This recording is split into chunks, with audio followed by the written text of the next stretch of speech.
Alright, gonna make a little boring wet sanding video here. This is the fender we worked on last night, and I don't know if the light's picking it up or not, but that's where the run was. You can see it's sanded perfectly flat now. I went back over it with 1000 grit and then blocked it out good with a paint stick, a real paint stick, and then worked on the runs that were right here. I didn't use the they were more like sags. They were a lot flatter than this one, so I didn't use any glaze on that. Just blocked them out with 1000 grit on a paint stick and then blocked the rest of it. And guys, these fenders have 7 or 8 coats of clear on them. Okay, well, somebody said, you know, hey, you sanded through the clear, it looked like I saw red coming out. There's no way.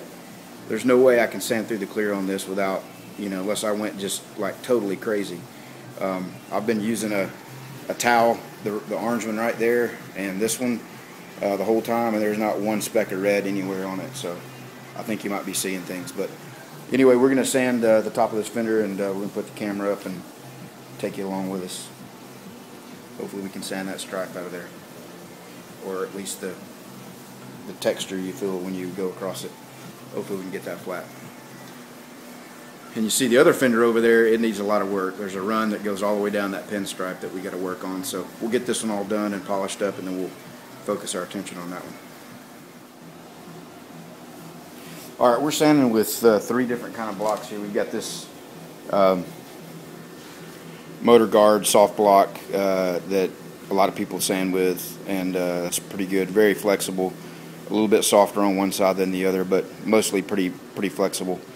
You got this motor guard block that is more rubbery than foam, and it is flexible also, but it's firmer than that one, and this black side's harder than the blue side.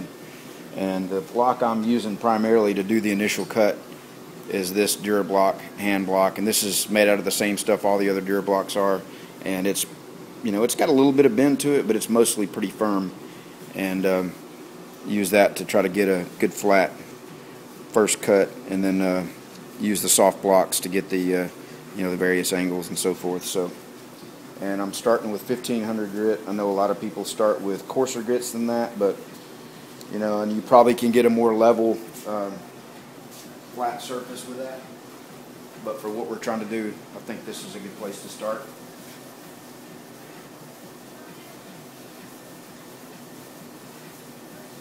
A little bit worried about that line, you know, if I can get that all the way flat without sanding through to the base.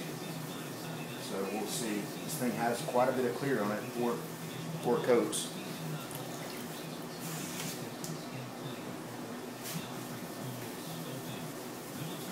And it really doesn't have a lot of orange peel, so I think starting with 1500 grit is a pretty good place to start.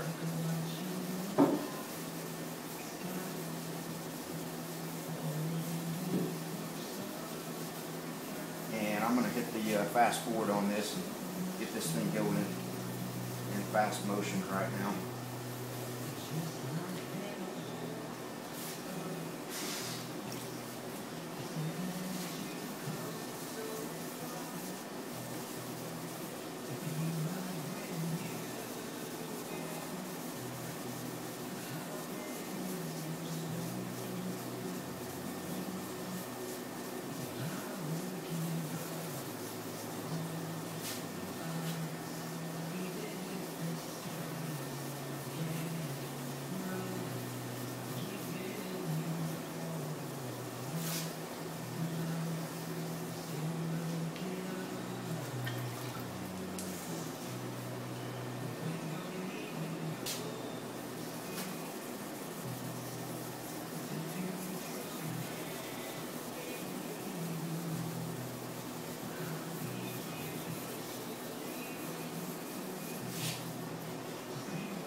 Alright, well, you see we got the orange peel out of it now, and pretty much leveled down there pretty good. The area around the stripe on the candy side of the stripe on that side, you know, it's got a little line down through there where it's still a little bit shiny, so I'm not going to try to flatten that out. I'm just going to leave that in there, and we'll polish it, buff it, and I think it'll look good. So we're going to hit it with 2000 now, and we'll show you a little bit of that.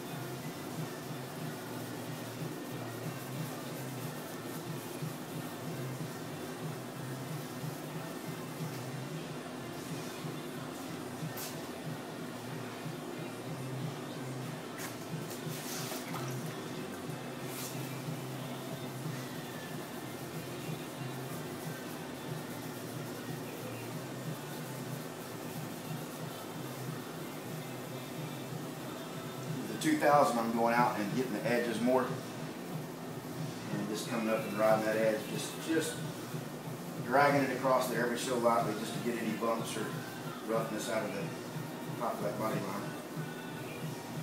And definitely don't want to burn through an edge. That would ruin the day.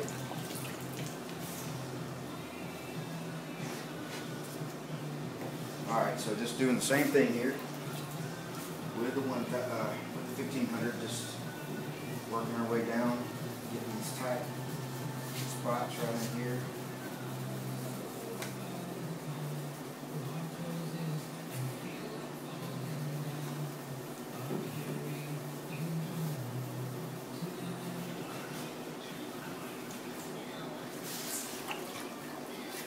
Trying to do a better job of keeping the surface clean, keep wiping it off, getting fresh water, wiping the sandpaper out, listening for any squeakiness or feeling any trash that may get stuck between there.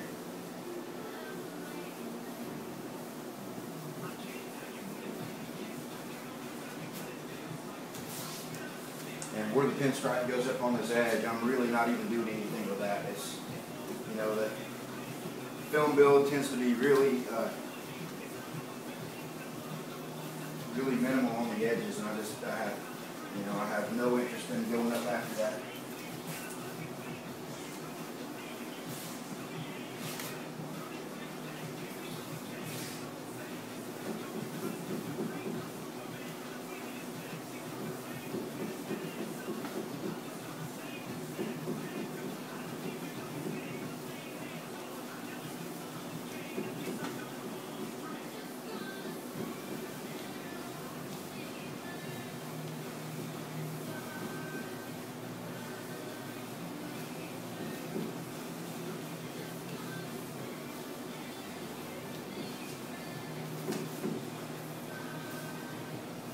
Alright, that should be good with 2000. We'll come back and hit it with 3000.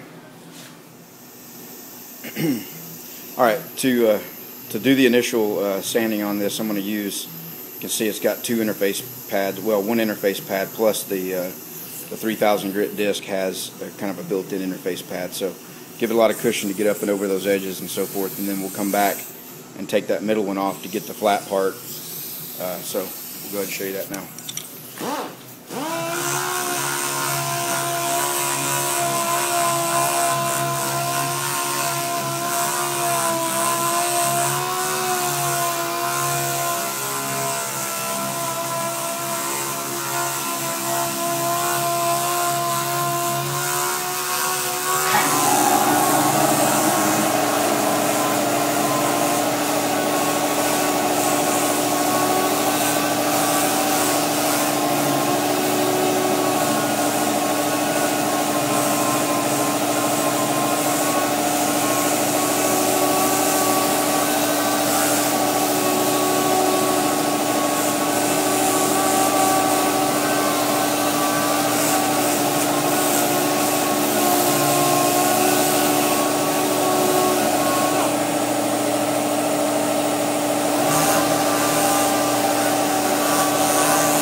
Alright, you can see it's got a nice satin finish on it now. All the 1500 and 2000 grit sanding marks are out of it, and it's looking pretty good.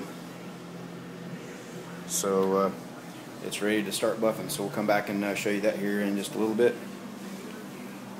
Just did a little extra sanding right there with some 2000. There was a little spot, but we can go back and hit that. You can see the difference between 2000 grit and 3000 grit. There was a nib right there, so I went and got it with the 2000, and the rest of it's in 3000, so that gives you an idea of what the difference is.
Alright, well, you saw we used the big buffer to do the initial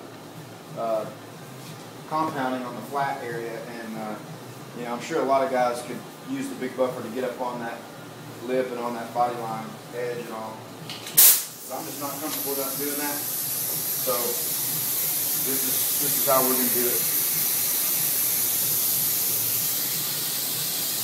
I'm going to use the mini buffer to get up on there.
now we're going to go to the next step, and we're using step B or step 2 in the yellow machine polish with a black foam pad. Whoops.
Alright, we ran into a couple of problems and some scratches in there, so we had to sand it back down with 2000 again, restart the process over, and now we're finally back. I think got all the scratches out, so we're ready for some of the ultra fine machine polish.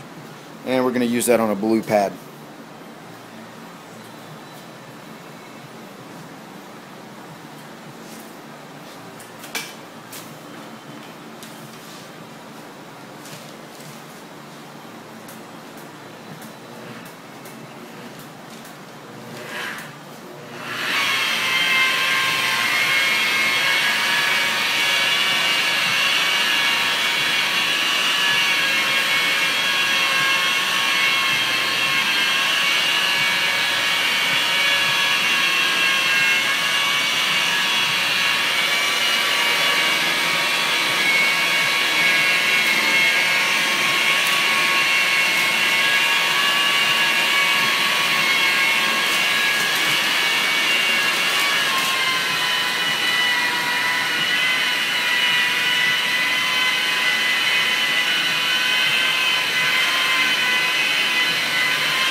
Alright, well, we got it all buffed out, and as you saw there, it's looking pretty good.